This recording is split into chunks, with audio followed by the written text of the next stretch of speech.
Welcome to the Bold Money Revolution podcast. This is your source for straight talking, no fluff, business and high performance conversations that add real depth and value to the way bold leaders live, work, and thrive. I'm your host, Tara Newman.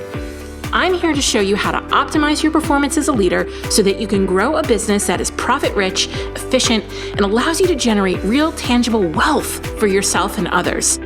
We are here to help you lead with your values, to perform without overwhelm and burnout, and to do your most important work in the world. Hey, bold leaders. Welcome to the Bold Money Revolution podcast.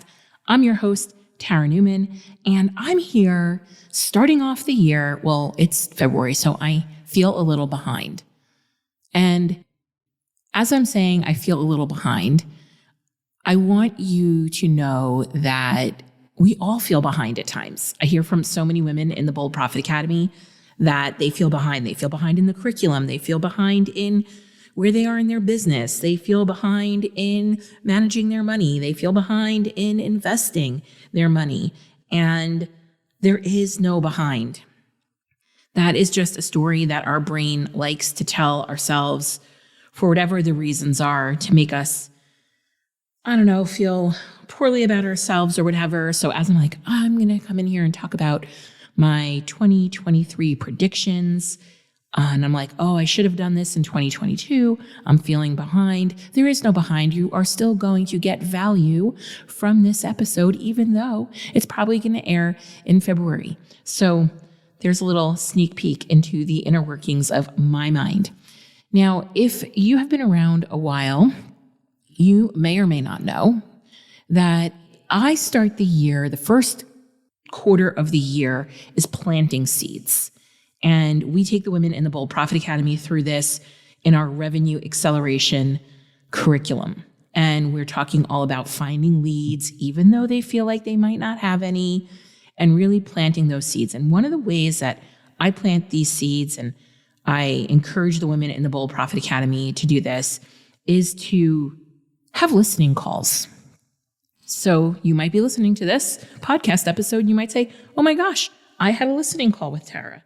And so I have free calls where I'm just here to listen. You get on my calendar. You have to be somebody who is brave enough and courageous enough to start a conversation with me. And if you start a conversation with me, I am more than happy at this time of year to offer you some of my time. And what I do is I listen to what everybody's saying. I listen for themes. I listen for trends. I listen for patterns. And on an aggregate basis, meaning I combine all of that data and pull those themes out, I talk about it. I don't ever talk about anybody's confidential information or anything like that. But I like to think one of the greatest services that I can provide, one of the greatest values that I could provide to not just my clients, but my community, the people listening to this podcast, is the fact that I have access to a tremendous amount of small business owners, either through my community or online or offline, family, friends. And I'm a researcher at heart. I've spent a lot of time in academia doing research. I am a wildly observant person. I always joke around that my favorite book when I was a kid was Harriet the Spy. And I always walk around with a notebook, just jotting things down. And that one trait has made me wildly successful, listening. And so I'm wanting to share with you some of what I'm hearing on these listening calls and some of what I'm going to call predictions, guidance. This is opinion. This isn't fact. I want to be clear because I think we these days have a hard time discerning opinion from fact. So these are going to be my opinions based on my 20 plus years of experience weathering a number of economic downturns. We are in an economic downturn. Even if you don't believe we're in an economic downturn, you can agree that we're in some kind of economic uncertainty and funkiness. So, I'm just here to share some of my own insights around what I'm seeing and hearing and what my experience has been over the years. Now, some of the things that I am hearing from people, from business owners on these listening calls was that 2022 was their lowest earning year. As a matter of fact, 2020 was a lot of people's highest earning year. 2021 was like, and 2022 was a backslide. And people are very confused as to why this might have happened. And I feel pretty confident in saying at this point that 2020 was an anomaly of a year. A lot of governments flushed their citizens full of cash through stimulus, small business stimulus, personal stimulus. We were all on lockdown. We were home. We had time. We were time rich. We were flush with cash, and we were spending it and at a higher rate. And so there was an anomaly in the sense that 2020 was probably people's more maybe financially abundant year. I also think that over the last 10 years, anybody who's been running a business has been running a business during a time of peace and prosperity. The economy was good, from 2014, to probably 2017, 18, things started to downturn in the online business world before 2020. But, it was very easy to make money. You could spit and make money. And what I've been cautioning people is if you were making a lot of money during those years, especially in the online business space, don't mistake luck with skill. We need to be making sure that we are keeping current on our skills, that we are upskilling, that we are keeping up with trends and being relevant. And so, some of what I'm hearing is it was a low earning year. Renewals aren't coming through right now as quickly as they were expecting they would, or they're not coming through at all.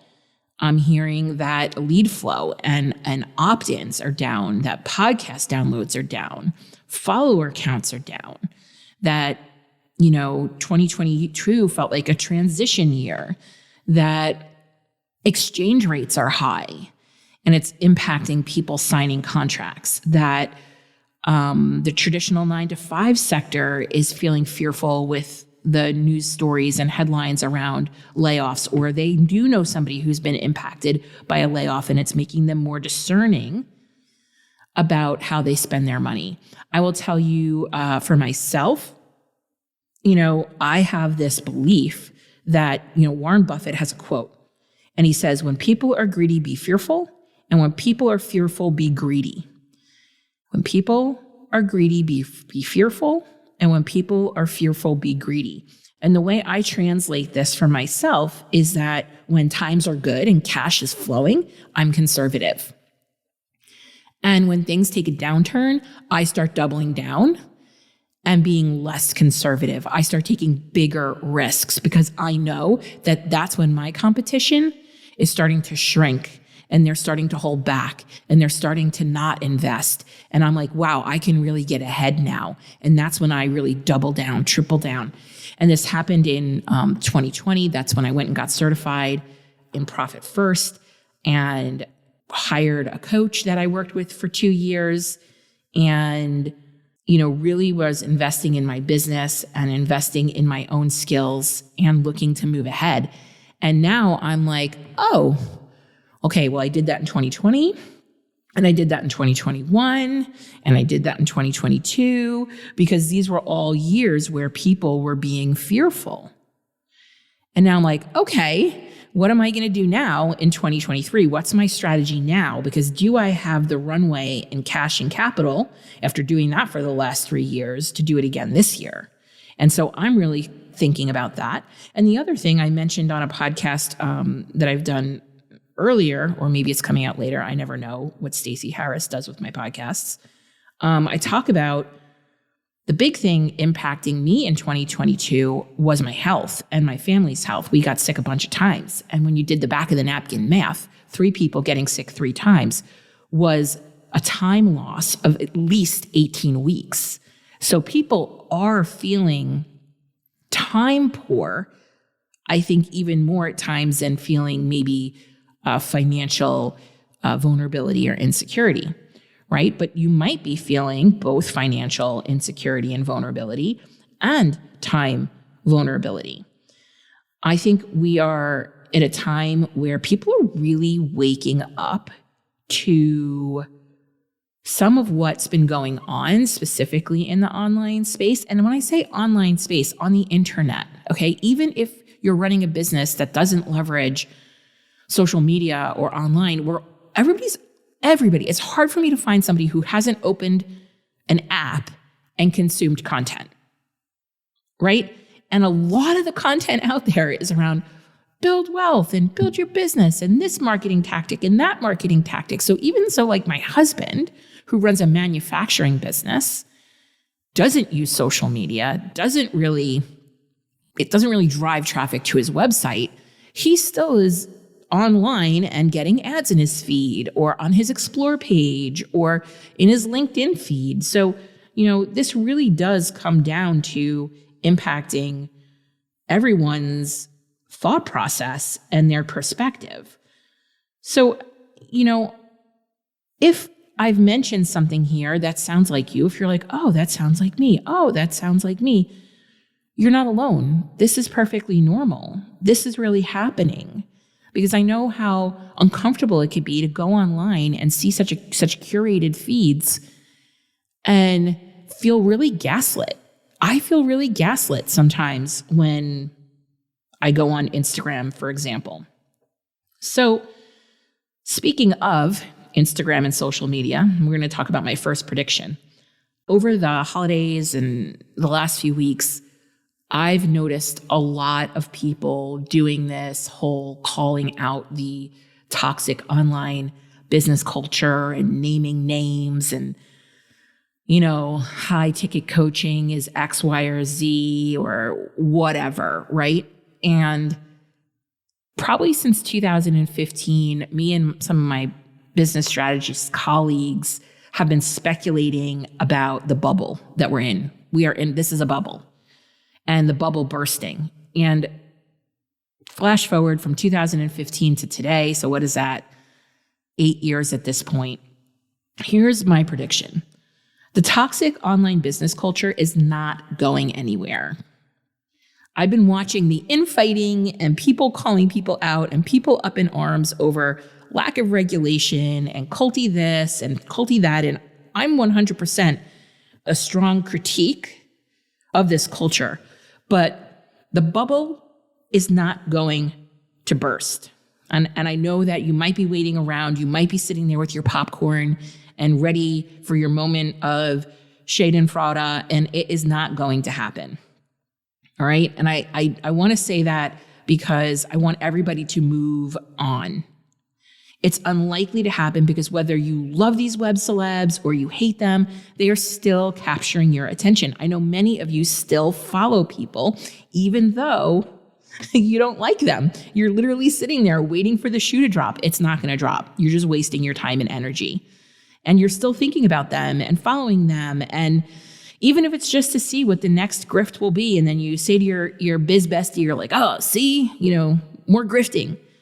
And right now, these are people, these web celebs and these fake gurus, they're pivoting, right? They're pivoting to attract a new round of entrepreneurs who are sick of their corporate jobs and want to start businesses without any upfront money. And they're selling them the dream. Have the business and the life you love. Leave your corporate job where the threat of layoff is happening. I'm sure you're seeing the ads coming through. So there is always a new crop of people who are going to come through and be attracted to that kind of messaging. So I would just remove your attention from the things you don't want. It's not going anywhere. We're not going to get a regulated space. High ticket coaching is not going anywhere. The grift is not going anywhere. It's new people are going to be the carbon copy web celebs, the C list, the D list, the E list, the F list web celebs are just going to keep popping up. Just ignore them.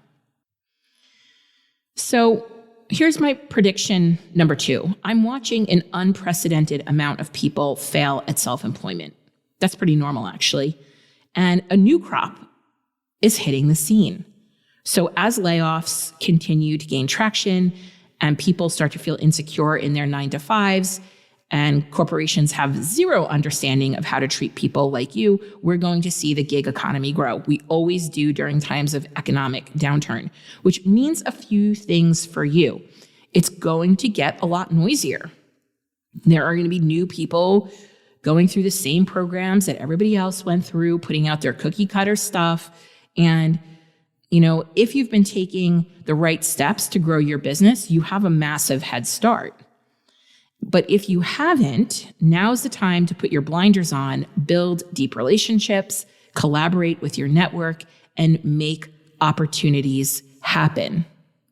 It's also time to get really clear on who your core market is, because many experts that I work with are selling to a core market that is too entry level for the service that they sell.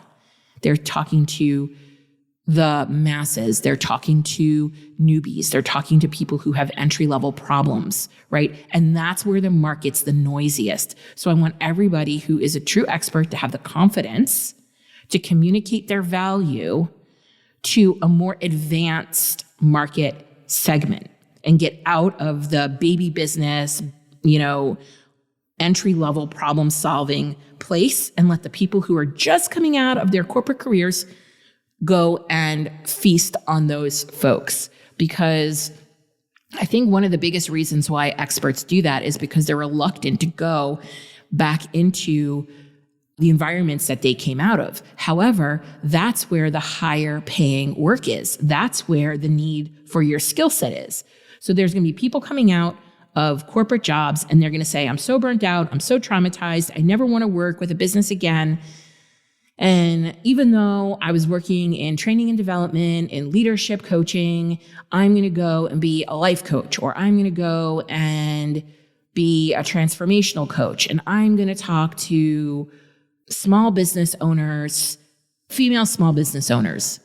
Except here's the thing. Female small business owners, 88% of them are making less than $100,000 a year in revenue. That's not where the money is. That's where the market is the noisiest. Selling them memberships, selling them courses, selling them coaching, selling them all the things. The marketplace loves those people, right? Pick a different market. Pick a different customer segment. You've been in this long enough. You've been doing this. You get your folks' results. Be confident in that. So my third prediction, and I've said this probably for 4 or 5 years now, and it relates to my other one. If you can sell B2B, strongly consider it, especially as these layoffs are happening and the labor market is tight. You have a tremendous advantage of being a freelancer that can solve some big problems and operate as an extension of the team that they don't have to pay you a fringe benefit for. So if they were paying an employee $100,000 a year, they probably have another $30,000 to $40,000 on top of that in health benefits and time off and ancillary benefits and training and development and whatever that is, right? So even if they paid you the same $100,000 for your contract, it's still a 30 to 40% savings on their bottom line. All right. So consider if you can sell B2B, and I don't mean like big corporations even. I mean, I think my larger companies are between 3 million and 60 million that I work with, but they're not online. I don't need to provide content. I need to go build relationships. They're not listening to this podcast. They're not reading my emails. They're not on social media, right? So the things that you get taught on how to market in the online space and how to use online tools might not apply to that customer segment. Prediction 4, things are going to be slow and tedious for another 6 to 12 months. And I just want to be honest about that. Now, listen, if we get to mid-year and all of a sudden things are picked up and things are moving like gangbusters and there's all of a sudden no more uncertainty and the Fed has figured out inflation and it's no longer impacting the market, all those things, I will happily be wrong. However, when VCs started pulling out of tech companies about a year ago, and they said, okay, we're no longer giving to companies that aren't profitable. You need to be demonstrating a clear profit in order to get venture capital. They said, I hope these businesses have cash flow to 2025. And I laughed because I thought it was actually funny that these tech companies that have been burning through venture capital faster than anything else, that they would have cash on hand. They don't. They have to borrow it constantly. And that they would have cash on hand for 3 years. However, I really think that there's some truth to that, we're going to be in an uncertain time for another few years. Personally, I think that halfway through this year, we're going to see things starting to turn around. But again, these are just opinions and predictions. Opinions, I say, I'm pretty researched on this. I follow a number of economists of varying different backgrounds and belief systems. So this isn't a pure guess, but it's definitely not fact. Nobody has fact right now, not even the economists. Prediction number 5. You need to know your numbers, folks.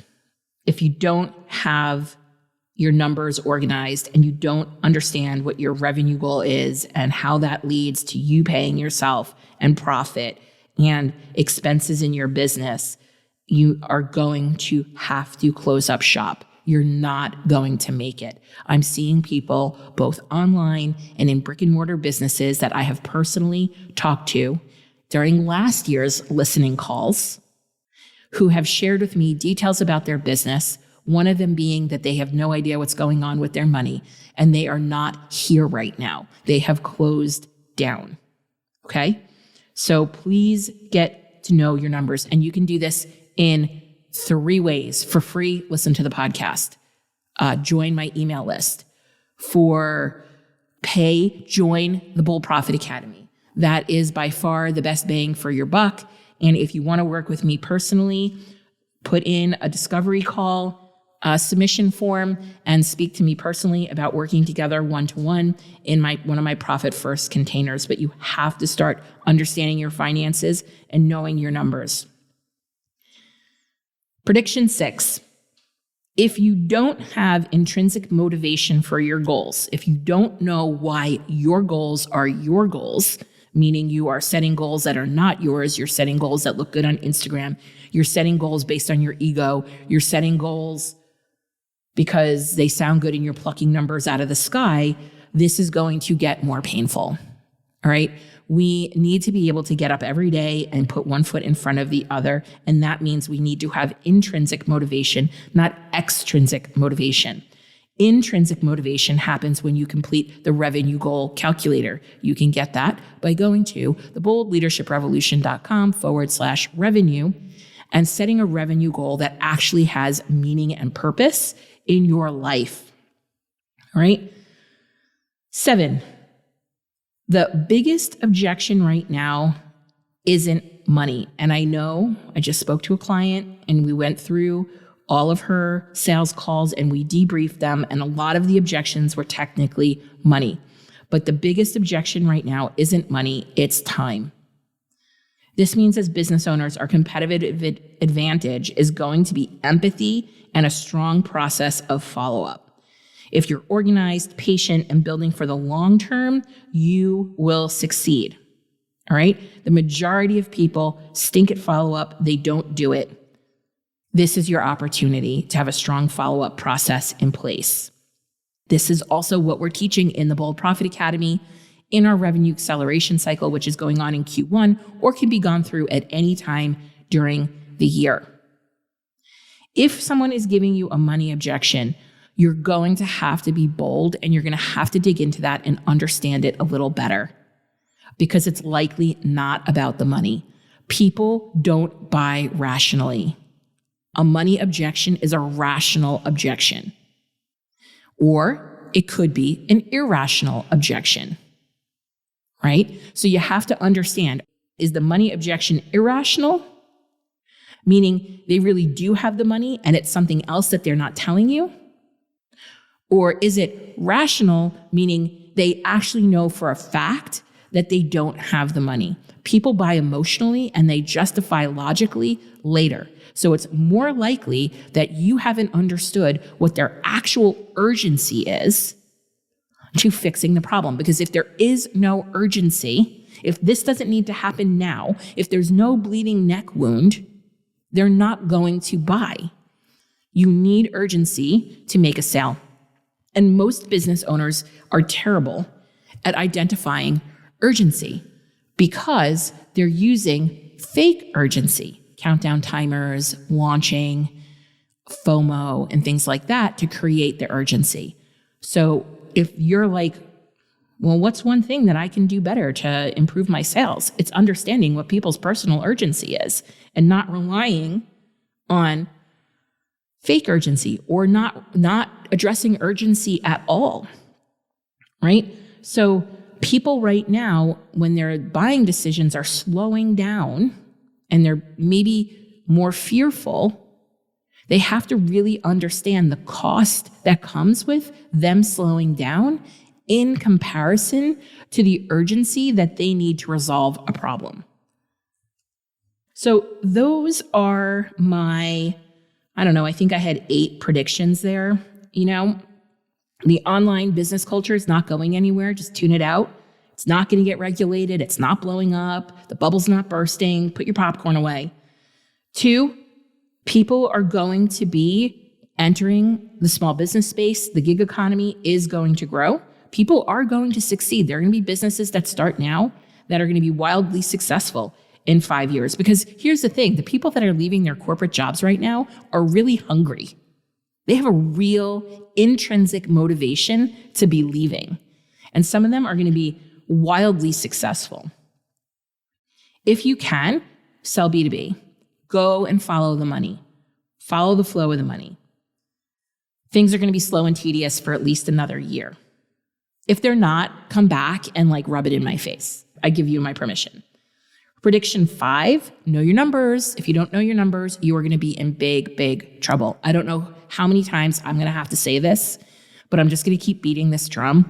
Know your numbers. Listen to the podcast. Get on the email list. Download the revenue goal calculator. Join the Bold Profit Academy. All right? Those are your options. Get some intrinsic motivation. Know why your goals are your goals. Stop picking them out of the thin air. Stop setting them because Amy Porterfield says that's a good goal or that you want to be like Amy Porterfield. And I'm not picking on Amy. She was the first name that came to mind, right? So if you're like, I want to be the next Marie and have $1 million business and blah, blah, blah, blah, that's not your goal. That's Marie's goal. Pick your goal. Why do you want to do this? Prediction 7, the biggest objection right now isn't money, it's time. I give you 7. I'll give you one more. Prediction 9, in-person networking and events. People are exiting social media. They're tired. They're drained. It's noisy. It's disruptive, right? And now that things are opening up again and we're 3 years post still in COVID, I don't even know where we are. It doesn't matter. The point is things are open. People are traveling. People are going places. Networking is happening. In-person networking and events are going to be big. I went to one last year. I went to ProfitCon, which is the Profit First event for Profit First certified professionals. And it was amazing to be in a room with humans and be around humans and have conversations that are not the inane, banal conversations that sometimes we see in people's content online in an 8-second reel. It was good to be around real people. So those are my predictions. I would love to hear what prediction stood out for you. You can find me on Instagram at the Tara Newman and let me know. Give me a DM and say 1, 2, 3, 4, 5, 6, 7, or 8. If you found this podcast valuable, help us develop more bold leaders in the world by sharing this episode with your friends, colleagues, and other bold leaders. Also, if you haven't done so already, please leave a review. I consider reviews like podcast currency, and it's the one thing you can do to help us out here at the Bold Leadership Revolution HQ. We would be so grateful for it. Special thanks goes to Stacey Harris from Uncommonly More, who is the producer and editor of this podcast. Go check them out for all your digital marketing and content creation needs. Be sure to tune into the next episode to help you embrace your ambition and leave the grind behind.